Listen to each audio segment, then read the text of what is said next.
ಹಾ ಹಾ ಅದೆಲ್ಲ ಆಮೇಲೆ ಮಾತಾಡೋಣ ಅಮ್ಮಮ್ಮ. ಫಸ್ಟ್ ಚಿಕ್ಕಪ್ಪ ನಂಗೆ ದುಡ್ಡು ಕೊಡ್ಬೇಕು ಇವಾಗ. ಅಯ್ಯೋ ಸುಶಾಂತಪ್ಪ ಅದೇನ್ ಕೇಳ್ತಿದ್ದಾರೆ, ಕೊಟ್ಬಿಡಿ. ಅಯ್ಯೋ ಈಗ ಕೊಟ್ಬಿಡಿ ಅಂದ್ರೆ ಸಡನ್ ಆಗಿ ನಾನು ಎಲ್ಲಿಂದ ತರ್ಲಿ? ಎಲ್ಲಿಂದ ತರ್ಲಿ? ಅಮ್ಮ ನಿನ್ನ ಹತ್ರ ಇದ್ರೆ ಕೊಡಮ್ಮ. ಅಲ್ಲ ಅಷ್ಟೊಂದು ದುಡ್ಡು ನಾನೆಲ್ಲಿಟ್ಟಿದ್ದೀನಿ? ಅಮ್ಮ ಈಗ ಎಷ್ಟಿದ್ಯೋ ಅಷ್ಟು ಕೊಡಮ್ಮ ಇಲ್ಲಿ. ಇಲ್ಲ ಅಂದ್ರೆ ಇವ್ರು ಬಿಡಲ್ಲ, ಇವ್ರು ಕೊಡಮ್ಮ ಇಲ್ಲಿ. ನನಗೆ ಗೊತ್ತು ಕೊನೆಗೆ ನನ್ನ ಹತ್ರನೇ ಬರ್ತೀಯ ಅಂತ.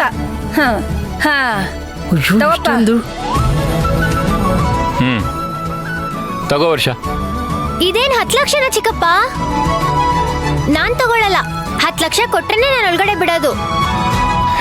ವರ್ಷ ಹಠ ಮಾಡ್ಬೇಡ. ಈಗ ಮಾತು ಅಂದ್ರೆ ಮಾತು ಚಿಕ್ಕಪ್ಪ. 10 ಲಕ್ಷ ಕೊಡಿ, ಒಳಗಡೆ ಬನ್ನಿ. ಹಾ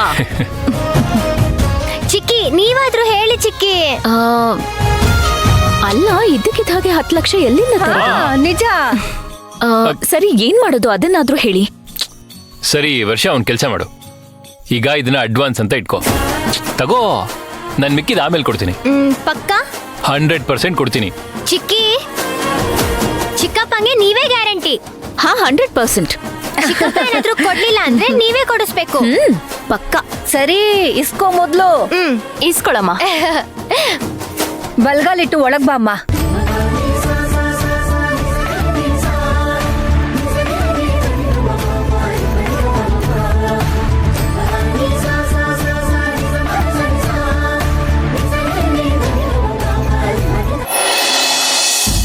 ಗಾಡಿ ತೆಗಿ ಹೋಗ. ಮೇಡಮ್.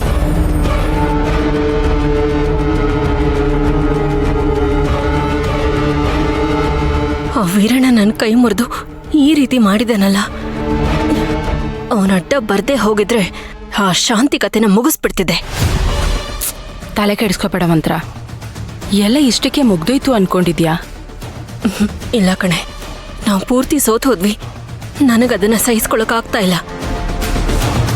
ಕಲ್ಯಾಣ ಮಂಟಪದವರೆಗೂ ಹೋಗಿ ಏನೂ ಮಾಡೋಕ್ಕಾಗಲಿಲ್ಲ. ಇಷ್ಟು ದಿನ ಶಾಂತಿ ಮೇಲಿದ್ದ ದ್ವೇಷದಿಂದ ಏನೇನೋ ಮಾಡ್ತಿದ್ದೆ. ಆದರೆ ಈಗ ನಾನು ಕೈ ಇಟ್ಟಿರೋದು ಆ ವೀರಣ್ಣನ ಮೇಲೆ. ಕೈ ಇಟ್ರೆ ಏನಂತೆ? ಅವನಿನ ಹುಲಿನ ಸಿಂಹನ. ನಿನಗೆ ವೀರಣ್ಣವ್ರ ಬಗ್ಗೆ ಸರಿಯಾಗಿ ಗೊತ್ತಿಲ್ಲ. ಅವ್ರು ಏನು ಹೇಗೆ ಅಂತ ನನಗೆ ಚೆನ್ನಾಗಿ ಗೊತ್ತು. ಸದ್ಯಕ್ಕೆ ನಾವಿವಾಗ ಶಾಂತಿ ಮದುವೆ ನಿಲ್ಸಕ್ಕಾಗ್ಲಿಲ್ಲ ಅಂತ ಅನ್ನೋದಲ್ಲ ನಮಗೆ. ನಾವು ಮೊದಲು ಸರ್ವೈವ್ ಆಗೋದನ್ನ ನೋಡಬೇಕು. ನೀನು ಏನು ಮಾಡಬೇಕು ಅಂತಿದ್ಯಾ? ಮೊದಲು ಇಲ್ಲಿಂದ ಹೊರಟ್ಬಿಡೋಣ. ನೀನು ತುಂಬ ಪಬ್ಲಿಕಲ್ಲಿ ಕಾಣಿಸ್ಕೊಳ್ಳೋದು ಬೇಡ, ಅದು ಸೇಫು ಅಲ್ಲ. ಅದೇನೋ ಸರಿ ಕಣೆ, ಆದರೆ ಎಲ್ಲಿಗೆ ಹೋಗ್ತೀಯಾ, ಏನು ಮಾಡ್ತೀಯಾ? ಈಗ ನನ್ನ ಕೈ ಇಟ್ಟಿರೋದು ವೀರಣ್ಣನ ಮೇಲೆ. ನನ್ನನ್ನಂತೂ ಸುಮ್ಮನೆ ಬಿಡಲ್ಲ, ಹುಡುಕ್ತಾನೆ ಇರ್ತಾರೆ.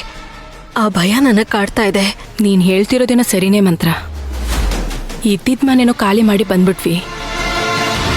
ಮತ್ತೆ ನಾವು ಆ ಮನೆಗೆ ಹೋಗೋದು ಡೇಂಜರ್. ನೀನು ಸ್ವಲ್ಪ ಸಮಾಧಾನವಾಗಿರು.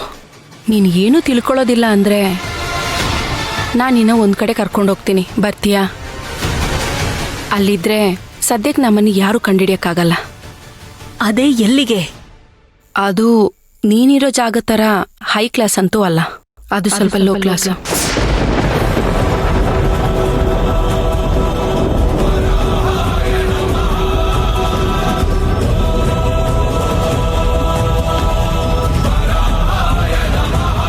ಅಲ್ಲಿ ನೀನು ಸ್ವಲ್ಪ ಅಡ್ಜಸ್ಟ್ ಆಗೋದು ಕಷ್ಟ, ಆದರೆ ಅಡ್ಜಸ್ಟ್ ಮಾಡ್ಕೊಳ್ಳೇಬೇಕು.